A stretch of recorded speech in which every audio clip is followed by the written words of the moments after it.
In this episode of Collect or Reject. Yeah, like, for real? Like, what is really going on? I love that. It's not crystal clear, a crystal clear image. It's dirty, it's gritty. Whether you a hero or a villain, expedition leads to crazy feelings. Every page I turn, you know I gotta feel it. New stories everywhere, busting out the comic strip. Story so good, it got me on a power trip. Crazy battles got my mind in a total race. Page 1, the original story takes place. So gear up for the new storyline. Writing so good it sends chills down your spine. Collect or reject, collect or reject, collect or reject, collect or reject, collect or reject, collect or reject, collect or reject, collect or reject. Greetings, true believers. Welcome to Collect or Reject, a show about comics, or more specifically, lesser known comics. My name is Mark Withers, and I'm honored and privileged to be your host today. Here's how it works. Each week, a guest and I will read 5 issues of a pre-selected title, and based on those 5 issues, we'll try and determine whether or not that comic should be added to your pull list. Today's comic is Killadelphia by Rodney Barnes and Jason Sean Alexander. Joining me today to talk about it is an avid comic book reader and the host of PTA Sports. Ladies and gentlemen, Pest the Analyst. Pest, thanks for being on the show, man. Thank you so much, man. I'm really excited to sit down and talk about some comic books. I talk about sports so much. It's always nice to be able to put my nerd hat on and just talk about like some comic books. So I'm excited. Let's get it. I was thinking about you like a while back because I was in the car and I was listening to like an old spoiler discussion that you and I did, back when I was in Nerd Cage Live, me, Jason, we did a spoiler discussion on Black Widow. And I was like, man, that was so much fun, man. I got to get him on this show so we can actually talk about some source material. So I'm glad that, that you agreed to do this, man. I really appreciate it. Yeah, it's going to be awesome. Let's go. Yeah, man. So we will definitely chop it up about Killadelphia. But before we do, I want the audience to sort of get a feel for who you are and stuff like that. So if you could give us a little bit of background and how you got into comics. All right. So, I'm originally from Plainfield, New Jersey. And where I'm from, it wasn't the greatest place. That wasn't the worst place in the world, but it wasn't the greatest place. I can remember a lot of the times, like the kids would always congregate on their block, and you'd always see like comic books. We would always like sit out on the porch or wherever we were. We would read comic books. We would talk about the characters, talk about the stories. And I remember how cool all those comic books were. Now, I also remember that my mom had this gigantic collection of Archie comics. My mom, for some reason, loved Archie comics. She owned hundreds of Archie comic books, which I promptly ruined as a kid because I didn't understand that there was a collection and I'm just reading the comic books, eating cereal and stuff. Yeah, that was, I wish I'd kind of go back and slap myself in the head because I definitely messed up those comic books. And I can always remember, Fox Kids and the X-Men show. Oh, yeah. Right? The X-Men show was the truth. Everyone loved the X-Men. There was no one that didn't love the X-Men. So when we saw the X-Men show, we then realized that we needed to find X-Men comic books. Now, that wasn't always easy because we didn't have money, but we figured out ways. We'd go to the library and they'd have old comic books in the little kitty area. So if we could find X-Men comics, we go to the library, we read those comic books in there.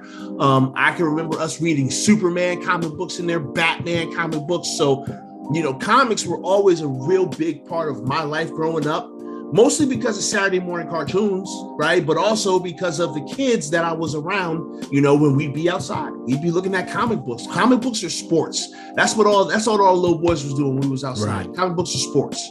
Yeah, man. I feel like if you came up in like the late 80s or early 90s, like the X-Men cartoons were definitely like your gateway. We were just, I just did an episode with Darren Flood from Blurred Core, and he basically said the same thing. He was just like, yeah, like my gateway into comics was the 90s X-Men cartoons. So, you're not alone. It's for a lot of people. It's for a lot of, there's so many people that are in my age range that the first time they heard in a Marvel movie, they were like, yeah! Like, we were so excited. Like, that's because that was our gateway. That was how we all like got exposed to I want to say grittier comic books, right? Because we were reading like those golden age comic books where, you know, there wasn't any blood. No one was getting killed, right? The superhero foils the bad guy and the police take him away. But in X-Men, people were getting killed. And it was like, oh, snap. Like, what is going on there? And then, you know, the 90s, Spawn, right? Right. You know, when we started seeing Spawn, and I remember Spawn used to come on HBO back in the day. My grandmother had cable. So I would watch Spawn on HBO at my grandmother's house. That show, I was like, there is blood and heads popping off. I need to see more of this. So like, yeah, that was the gateway. It was just, and the 90s was all about that shock value, gory kind of, you know, a situation that they did in the comic book. So we ate that stuff up as kids. Absolutely, man. And it's interesting that you mentioned Spawn because, you know, Jason Sean Alexander, who was one of the artists for the Spawn comic, this is his comic. Right. So, you know what I mean? So you get that same level of like shock and awe, you know, and that horror vibe from this one. So I can't wait any longer, man. Let's just get right into Killadelphia. Let's do it. So yeah, so just to start out with, I'm terrible, you know, and I've said in other episodes here that I'm terrible at like just really just describing a comic book to other people who have never read one. So, okay. All right. So I tend to let Wikipedia or I let the intro synopsis, I kind of let it do that. So that's what we're going to do here. Okay. So when a small town beat cop comes home to bury his murdered father, the revered Philadelphia detective James Sangster Sr., he begins to unravel a mystery that leads him down a path of horrors that will shake his beliefs to their core. The city that was once the symbol of liberty and freedom has fallen prey to corruption, poverty, unemployment, brutality, and vampires. Man. Yo, just hearing that, it's like, oh man, because this story. Okay, this is your show. I'm gonna let you steer this conversation. I can't wait to have that. First of all, thank you for introducing me to this story. First of all, thank you for that, man. But yeah, let's go ahead.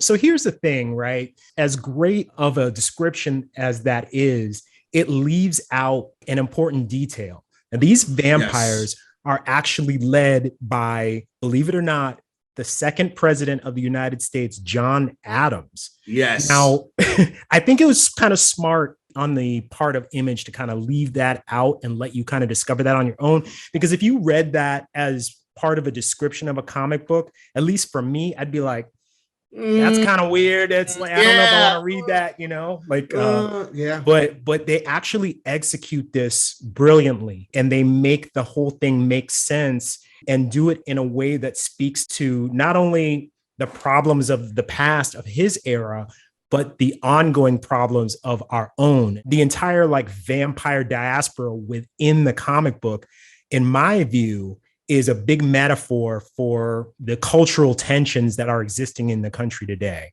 But I don't want to dive too much into it myself. I want to get your take on it. What did you think about these 5 issues here? Okay. So first and foremost, this story, because I did not read a synopsis, I went into this absolutely blind, right? I was asked if I had any exposure to this series. I said no. It was sent to me. I just went and started reading. And let me tell the full story because we talked about this before, but I want to make sure that I let everybody know that if you are going to read this story, you need to have time, okay? You need to have time. I was reading this while I was working, you know, just off to the side. I'm clickety-clacking on my computer, but I'm also reading this story. And I get through the first issue and I realize I need to give this story my undivided attention. Right. Because if you do not give this story your undivided attention, you're going to get lost. Right. Okay. You're going to get lost if you don't give this story your undivided attention. But once you do, this story is going to suck you in.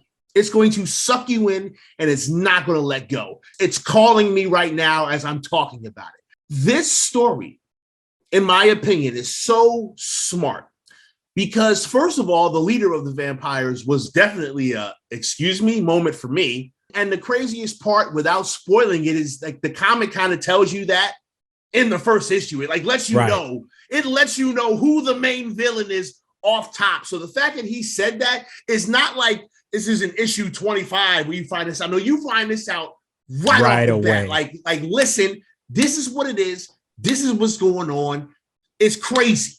Okay. The way that they interweave real historical facts into this story is so interesting to me, because while it is the wildest and most outlandish story you would ever hear in your life, it all makes sense. What's happening here could really happen in the real world. This isn't some fake thing. There's a lot of reality based in this in regards to why people are becoming vampires, into the motivation of the people who are doing it, into the social and economic issues that Philadelphia is facing right now, which is true.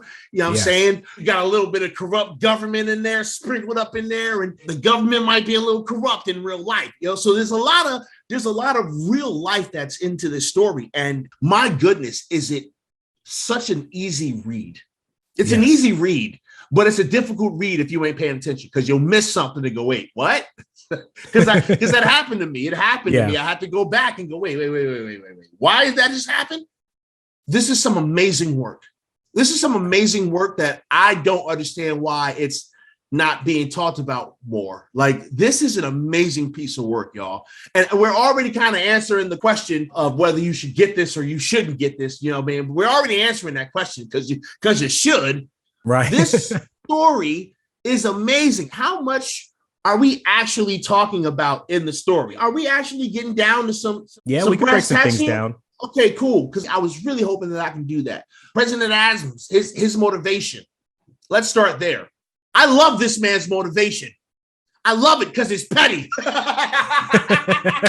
It's petty. Listen, it's petty as hell. This guy's motivations, y'all, are petty. And it just makes for him to be a better villain. Like, the pettier the villain, the better. It's like, yeah, I can understand why you'd be mad about that. And that thing, because I'm not going to say what that thing is I don't want to super spoil things, but that thing, it turns into a snowball of other things as to why he wants to do what he's doing.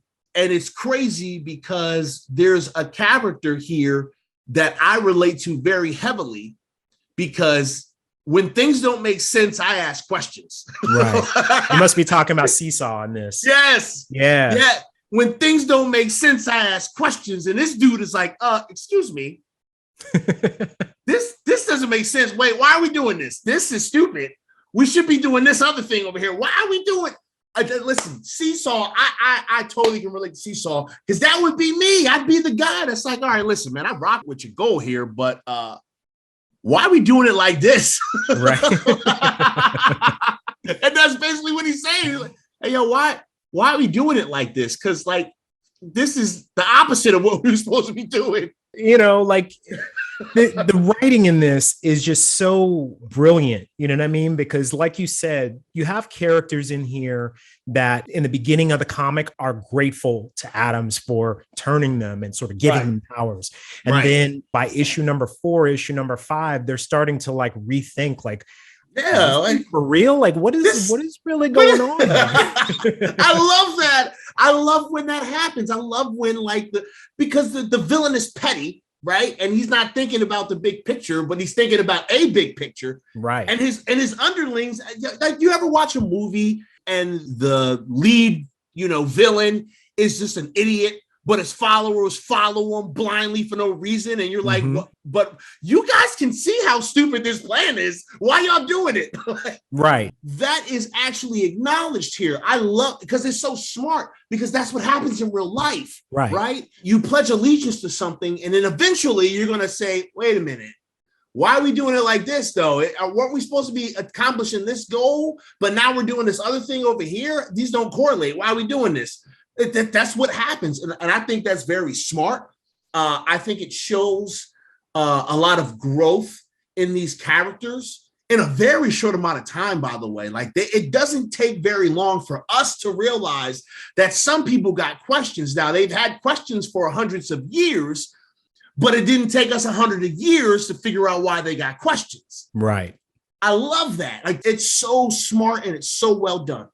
Yeah, I agree. I mean, and we haven't even touched on the artwork yet. Oh, I think that the art in this is, there's no other word for it. It's absolutely stunning. It is incredible. Like the color work in it, even though you have like these darker sort of muted colors throughout, nothing too saturated. It's almost undersaturated, but then, you have these objects like street lights or tail lights or things like that, neon signs that glow and that look real. The faces in this comic book are clearly based off of actors we know, like, James Sangster Sr. When you look at him, that's Gregory Morris. That's Jackie Childs from Seinfeld. You know what I mean? Like it's that actor. James Jr. looks like Chadwick Boseman to me. And I can't help but think that Alexander took inspiration from actors that he admired and put them in the comic. And the fact that he drew them so eloquently kind of helps to pull you in. It gives it a real cinematic feel. That I sort of come from a movie background. So for me, this was a lot like, when I read it, it didn't even read like a comic. It felt like a movie or like a TV show that you would watch. I really do appreciate the grittiness of the way this is illustrated. Like, you have moments that are tense, and you can tell they're tense because of the way that frame looks. Like, you can feel the tension in that. I remember a shot specifically. It's when the dad gets overrun by all the vampires. That I remember that panel because I remember his face. Yes. Like, his face is like, there is a look of pure terror on this man's face. It's like a look of pure terror.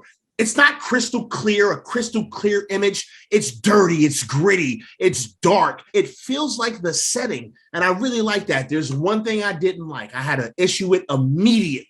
The reading of the dad's journal. Because it was in a weird faded cursive that was hard as crap to see. It was very hard to see. That little series where it was like he was reading out of his dad's journal, they did it and it looked like his writing. And it was, I don't know, that little section right there, I was like, why'd they do this? They could have just used regular text. They didn't need to do this fancy cursive written entries. That was the one thing that I did not like in regards of the presentation up to this point. It's very small and I can absolutely, overlook it. But I noticed it as I was going through that part, and I was like, I don't like this. I hope this don't last too much longer, because I just didn't like the look of it. But no, you're absolutely right. The way that this comic is drawn feels very Sin City like. Right. It's not black and white, it's not noir per se, but it's got that dark grittiness that Sin City has. You can feel that city is not safe. It's dirty. It's dangerous. As we're going through these panels, you can tell when you're in danger and when you're not, because it's very distinct. When everything is safe and everything is good, you can see, okay, we chilling in this frame, but then we'll get to a next frame and it's like, oh, we're dying again. It's true. It is like that. It's like from 1 second to the next is just like a completely different vibe. Another thing that I liked about it too is that things aren't always as they appear, right? There's a specific scene that I have in mind, right? Where the beginning of the issue, you see a young woman and she's putting up missing posters of a little girl and she's crying. And so you think it's one thing, but then by the, spoiler for anybody who hasn't read it, and this is not central to the plot, but by the end of the issue, you realize that her sister is one of the vampires and she's just putting up the missing posters to cover for her. Like, basically just to keep people from looking for her or keep people from asking what happened to her. Right. She's missing and we don't know where she's at. On top of that, this was crazy because when you find out the age of the little girl, you're like, excuse me? Right. Like, what? When you find out how old this little girl is, You're right. like, wait, what? You're her and her sister. You're like, excuse me? Yeah. Y'all been doing this for how long? It's crazy. It's so crazy the way that they intertwine history into this, man. And I'm so impressed. I'm impressed just by someone's ability to envision this and then make it a thing. Like this needs to be a video game or a movie. Right. Or both. Or both. Or both. Or both. This needs to be a video game or a movie or both. Because while the plot feels a little crazy on the surface, as you dig in, you realize there's a lot of stuff going on here. Absolutely. There's a lot of stuff that's happening in the background. And in these 5 issues, you haven't even scratched the surface yet. Right. Yeah. You'll definitely want to read more than those 5. You know, you're not going to have a choice. Yeah, absolutely. So shifting gears here, I thought we'd talk a little bit about the dollar value of these books. Now, at the time of its initial publishing, which I believe was 2018, it was either 2018 or 2019. I probably should have done a little more research. But what I can tell you is that the average cost of these 5 issues was $3.99 a piece, right? What? So yeah, they were just $3.99. So if you look at the cost of these issues today, the average cost is about $50. With some of them, wow. Some of the variants, some, if they're graded pretty high in the 9s, a lot of these comics are going for $250 a piece. And this was 2019 was when this was released, right? 2019 yes. is what you said. I believe it's either 2018 or 2019. That's so given that super high percentage increase in value, does that sway your opinion one way or the other as to whether or not this is actually a collectible? No, and here's the reason why. Okay, so we just established that when this comic was released, when this series was released, these books cost about $4 a pop. And in 3 years, y'all, 3 years, it's at hundreds of dollars of value. That should tell you everything you need to know about this series. 3 years. Right. 3. And it's multiple times its values. It went from $4 to $500. Yes. That should tell you everything you need to know about this comic book. So if you ain't got the scratch, then I understand you're gonna have to figure it out. But if you can afford, if you can afford these, and you're one of those people who likes to collect things that can potentially give you a return on investment in the future, then I would say to go ahead and get your hands on this because it's gorgeous, it's well written, it's well done, and it's clearly going up in value. Yes, I agree with everything that you just said. I mean, even if they weren't going up in value, I think that it's worth it to collect this just for the story and just for the art, because, in 10 years time, 15 years time, 20 years time, we're going to look back at this comic and be like, this sparked so many other stories like this. This was a jumping off point. I can't imagine anybody reading a single issue of this and not wanting to be a collector of it. If this was $4, I'd be on Comic Amazon ordering. It's like 25 issues or something. I'd order all of them. Like, just give them all to me. Just give them all to me so that I can have them. And then I'm going to lock them away somewhere and no one will ever touch them for like 25 years. And then they'll be worth millions of dollars because all the issues are gone. Yeah, great. I'm with you. So like you were saying earlier in the episode, we kind of spoiled it for the audience because we've just been gushing over this comic the whole time. Mm-hmm. But officially, what is your verdict? Collect or reject? If you don't go out and collect this series, I'm going to come find you and I'm going to sit you down and we're going to read this together because you have to know this story. You have to know this story. Don't make me make you read this story. Go get it. Well, you heard it here, folks. It's a collect from me. In fact, I already collect this comic book. This was probably my third time reading it through because, like you said earlier, the first time you read it, you're not going to catch everything, you know? And so I read it a second time for this particular episode of the podcast. I was more than happy to reread it again. And each time I get a little bit more out of it. I mean, just the dialogue is beautiful. The art is beautiful. There's a really powerful story arc with very interesting and diverse characters.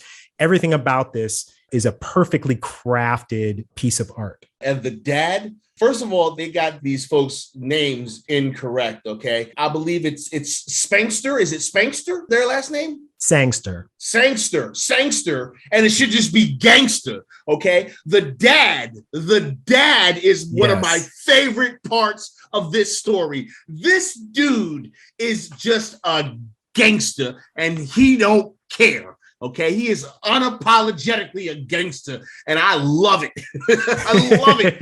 The dad is so well written, and I could absolutely see this character in real life. In fact, I can see this character being the character that everyone loves. Like low key, he's the favorite character. Like, you know how, you know, some people, you know, like they like Dragon Balls and they like a Krillin or a Yamcha, a Goku or a Vegeta. But then you got the real good fans like me that are fans of Frieza. That's like this guy. I get you. This guy is amazing. I love this character. This guy. Absolutely, more of him, man. Please. Absolutely. I agree 100%. And we're going to leave it right there. All right. So once again, I'd like to thank my guest, Pest the Analyst, for being here today. Pest, before you go, please tell our audience where they can find you. So you can find me. I'm a big Twitter guy. So you can find me on Twitter at Pestilence, Pestalance. Everywhere else, you know, YouTube, Twitch, Instagram and all that, you can find me at PTA Sports. Thank you so much for having me, man. This is great. Thank you for introducing me to this comic. It's amazing. I love it. I'm going to read this 1,000,000 times because it's that good of a story. Hey, listen, hey, y'all, this man knows his stuff. Okay. So if he tells you that a story is good, the story is good. Don't ask no questions, just read it. I'm so glad that you like this, man, because this is far and away one of my favorite modern comics. So I'm really glad that I was able to share it with you here. Yeah, I love this. This is great. And of course, I want to thank you all for listening. If you like what you heard today, please rate and review this episode. Until next time, this is Mark Withers. Catch you on the next page.